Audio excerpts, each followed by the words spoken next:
Rani mengenal Dimas sejak masa kuliah. Mereka tumbuh bersama dalam perjuangan menyelesaikan skripsi, berbagi mimpi, dan saling menyemangati di saat sulit. Meski berasal dari latar belakang yang berbeda, Rani anak tunggal dari keluarga sederhana di desa, sementara Dimas berasal dari keluarga terpandang di kota. Cinta mereka terasa cukup kuat untuk menembus perbedaan itu. Setelah lulus dan mendapat pekerjaan tetap, Dimas melamar Rani. Rani sempat ragu karena tahu orang tua Dimas, terutama ibunya, tidak pernah benar-benar menyukai dirinya. Bahkan sejak awal, ibunya terang-terangan menolak kehadirannya. "Perempuan seperti dia tak pantas jadi pendampingmu," ucap sang ibu suatu ketika. Namun Dimas meyakinkannya bahwa cinta mereka lebih besar dari restu yang tertahan. Rani yang begitu percaya pada cinta dan ketulusan akhirnya menerima lamaran itu dengan harapan bahwa waktu akan melembutkan hati sang mertua. Mereka menikah dalam acara yang sederhana tapi penuh haru, dengan harapan cinta akan mengalahkan segalanya. Setelah resmi menjadi istri Dimas, Rani berusaha keras menyesuaikan diri dalam lingkungan keluarga suami. Ia datang dengan hati terbuka, berusaha menunjukkan rasa hormat dan niat baik pada ibu mertuanya.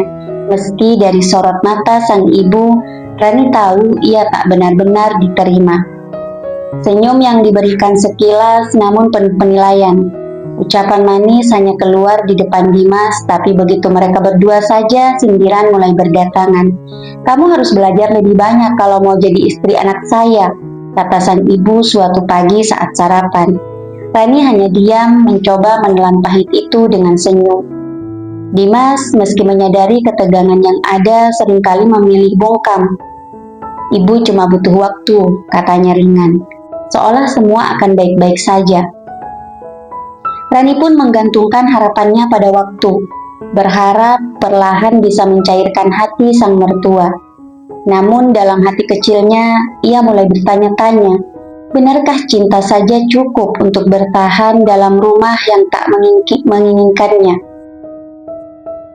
Setelah menikah, Dimas memutuskan agar mereka tinggal sementara di rumah orang tuanya, dengan alasan agar bisa menabung lebih banyak untuk masa depan.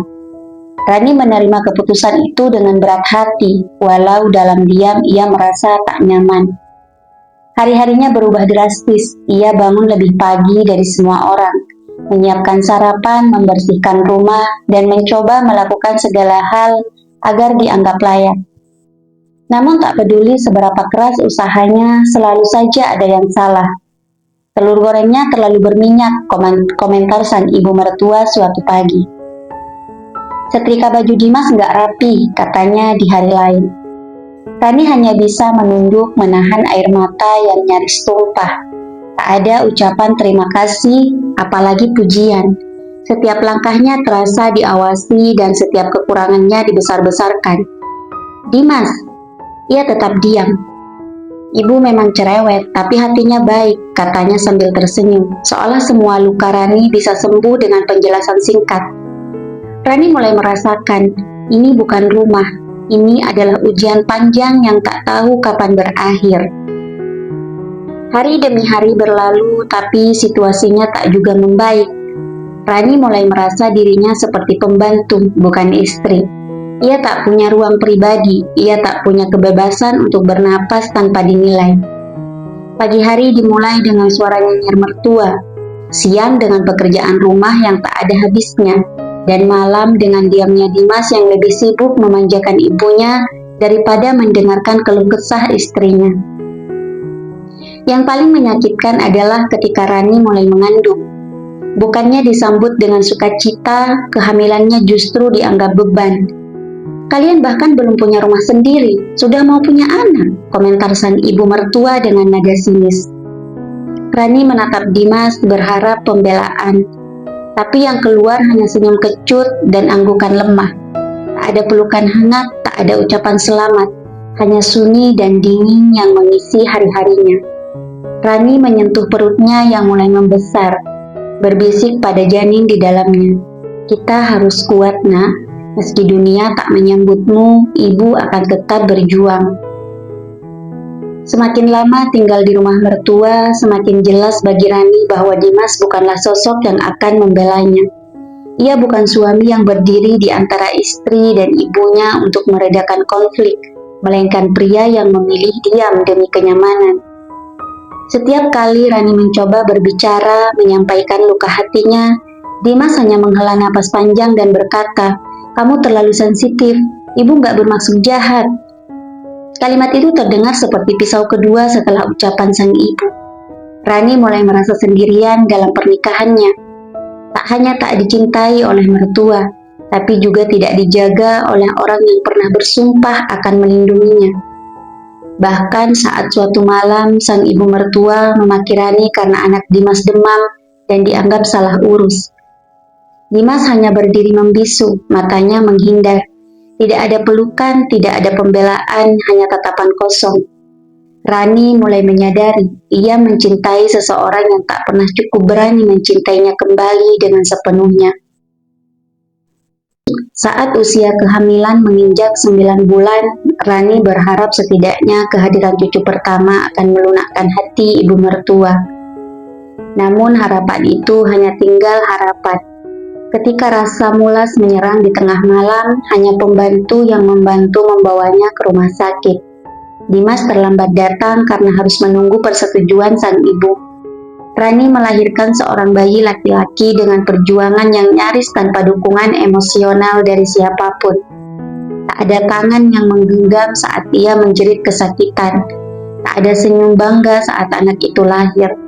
Ibu mertuanya datang keesokan harinya, menatap bayi itu lalu berkomentar singkat. "Mirip Dimas, untung saja." Kalimat itu menusuk seolah Rani tak menyumbang apapun pada kehidupan anak itu. Selama masa nifas, Rani hanya ditemani tangis bayinya. Mertua sibuk, Dimas datang dan pergi tanpa banyak bicara. Di tengah malam yang dingin, Rani menatap langit-langit kamar dan berkata dalam hati, "Apakah ini yang disebut keluarga?" Bulan-bulan setelah kelahiran anaknya menjadi masa terberat dalam hidup Rani. Tubuhnya lelah, pikirannya rapuh, dan hatinya penuh luka. Ia menjalani semuanya nyaris tanpa dukungan, hanya berpegang pada tangis dan senyum kecil bayinya.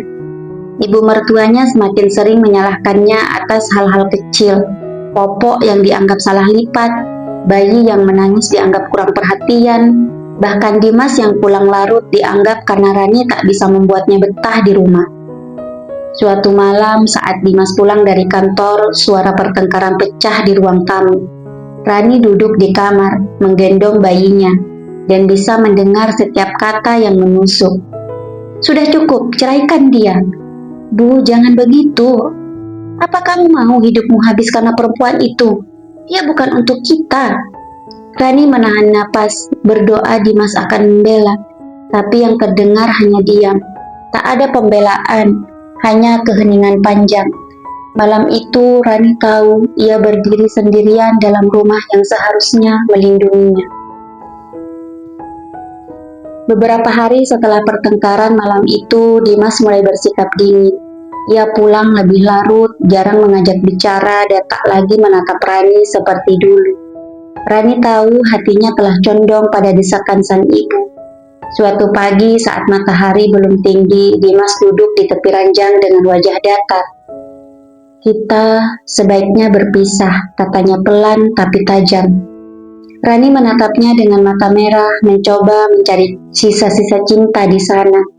Namun tak ada. "Aku lelah, aku di antara kamu dan ibu, dan kamu tahu aku tak bisa memilih."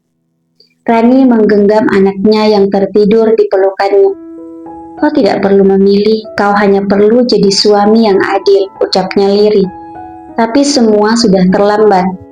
Tanpa kata maaf, tanpa air mata, Dimas pergi, meninggalkan Rani dengan bayi kecil dan segunung luka yang tak terlihat.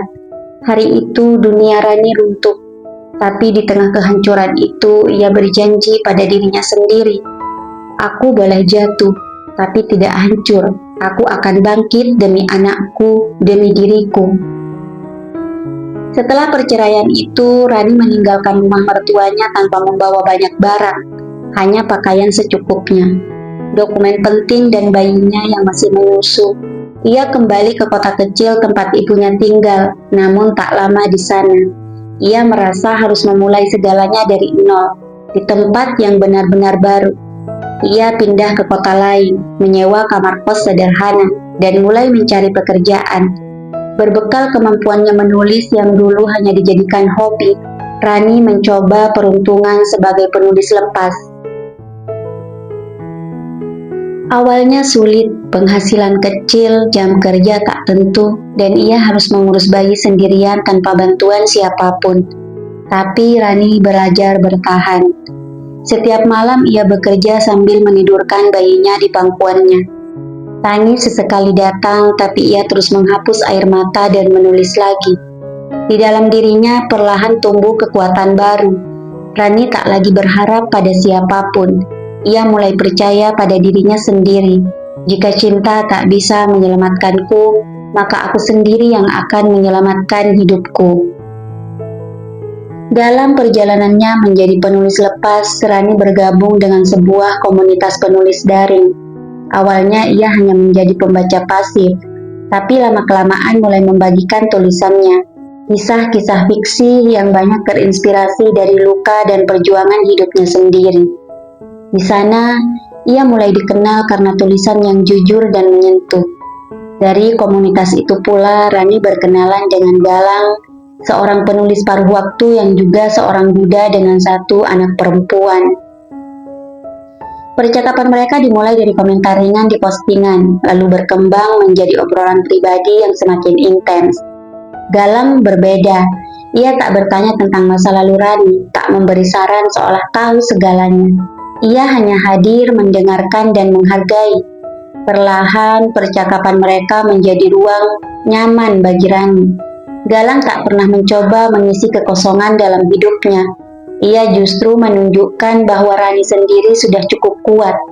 Dan bila pun ada orang lain yang datang, itu hanyalah pelengkap, bukan penyelamat. Hubungan Rani dan Galang berkembang dengan tenang, tanpa tekanan, tanpa tuntutan untuk segera menjadi sesuatu. Mereka saling bercerita, tertawa, dan berbagi lelah dalam obrolan malam yang sering diselingi suara anak-anak mereka. Suatu hari, Galang mengirim pesan. "Aku suka tulisanmu, bukan karena bahasanya indah, tapi karena jujur, seperti kamu." Kalimat itu sederhana, tapi menyentuh Rani jauh lebih dalam daripada semua pujian yang pernah ia terima. Berbeda dengan Dimas, Galang tak pernah mengatur atau menuntut. Dia menghormati ruang Rani sebagai ibu, sebagai penulis, dan sebagai perempuan dengan luka yang belum sepenuhnya sembuh. Mereka sesekali bertemu di taman bersama anak-anak. Putra Rani dan putri Galang cepat akrab, seperti sahabat lama yang tak terpisahkan. Dalam diam, Rani mulai menyadari bahwa ia tidak lagi sendiri. Ada seseorang yang melihat dirinya bukan sebagai beban, bukan sebagai kekurangan, tapi sebagai pribadi utuh yang pantas dicintai dengan masa lalu, luka, dan harapan yang masih tumbuh. Berbeda dari kisah cintanya yang dulu, hubungan Rani dengan Galang tumbuh tanpa drama, tanpa permainan peran. Cinta itu hadir seperti matahari pagi, hangat, konsisten, dan menenangkan. Mereka tak pernah saling menuntut untuk sembuh lebih cepat atau menjadi sempurna. Galang tahu Rani masih menyimpan luka, dan Rani tahu Galang pun punya masa lalu yang tak ringan. Tapi alih-alih menambah luka satu sama lain, mereka belajar berjalan bersama dengan luka yang mereka terima. Anak-anak mereka menjadi pengikat alami. Seringkali mereka piknik sederhana di taman, membiarkan anak-anak bermain bebas sambil berbincang ringan tentang buku, hidup, dan mimpi yang perlahan tumbuh lagi. Untuk pertama kalinya sejak lama, Rani merasa bebas menjadi dirinya sendiri. Ia bisa tertawa tanpa rasa bersalah, bisa menangis tanpa dihakimi. Cinta ini bukan pelarian, bukan pula pelengkap, tapi ruang aman. Dan di ruang itu, Rani mulai percaya kebahagiaan bukan soal memiliki seseorang, tapi menemukan tempat di mana jiwamu diterima sepenuhnya. Hubungan Rani dan Galang terus tumbuh dengan tenang. Suatu hari di sebuah pagi yang hangat, Galang mengajak Rani dan anak-anak ke pantai. bukan untuk merayakan apapun, hanya ingin berbagi waktu tanpa beban. Saat anak-anak bermain pasir, Galang duduk di samping Rani dan berkata, "Kita tak harus terburu-buru, tapi kalau suatu hari kamu ingin berjalan berdampingan lebih jauh, aku siap." Rani menatap laut, membiarkan angin menyapu wajahnya. Dulu ia begitu haus akan penerimaan, memaksa cinta berjalan di atas luka. Kini ia tahu bahwa cinta yang sehat adalah yang tidak memaksa. Beberapa minggu kemudian saat ia menidurkan anaknya, Rani berkata pelan, "Ibu sudah tidak sedih lagi, Nak. Kita sudah sampai di tempat yang lebih baik." Dan saat Galang akhirnya melamarnya secara sederhana, tanpa pesta, tanpa keramaian, Rani menjawab iya, bukan karena ingin dilindungi, tapi karena ia tahu ia memilih dengan sadar, bukan dengan luka. Ia memilih untuk bahagia. Pernikahan Rani dan Galang berlangsung sederhana, hanya dihadiri sahabat dekat dan keluarga kecil mereka. Tak ada gaun mewah, tak ada tenda besar, hanya dua hati yang saling memilih dengan tenang. Anak Rani berjalan menggandeng anak Galang, tertawa sepanjang lorong kecil menuju altar. Rani menatap sekeliling, tak ada ibu mertua yang menatap sinis, tak ada tekanan untuk tampil sempurna, hanya wajah-wajah yang tulus mendoakan kebahagiaannya. Saat ijab kabul selesai diucapkan, air mata Rani jatuh, bukan karena sedih, tapi karena akhirnya ia merasakan kelegaan yang selama ini ia cari. Setelah semua luka, semua kehancuran, akhirnya ia diberi kesempatan untuk memulai dari awal, dengan seseorang yang melihat dirinya bukan sebagai beban, tapi sebagai pasangan. Di mata Galang, ia bukan mantan istri orang, bukan perempuan gagal, tapi perempuan tangguh yang layak untuk dicintai sepenuhnya.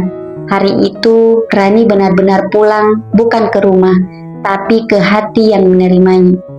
Beberapa tahun telah berlalu, Rani kini menjalani hidup yang tak pernah ia bayangkan.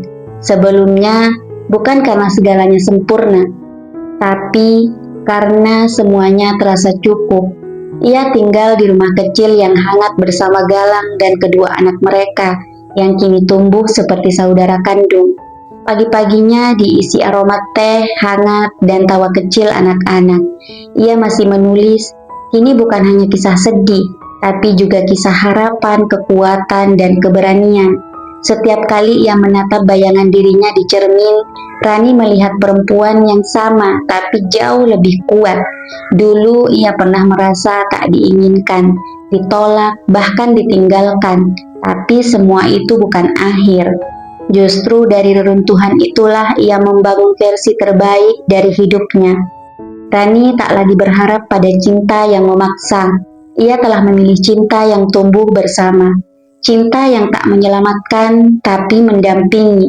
Dan di sana, di hidup barunya yang damai, Rani menemukan bahagia yang ia bangun sendiri, bukan dari restu orang lain, tapi dari keberaniannya untuk memilih ulang.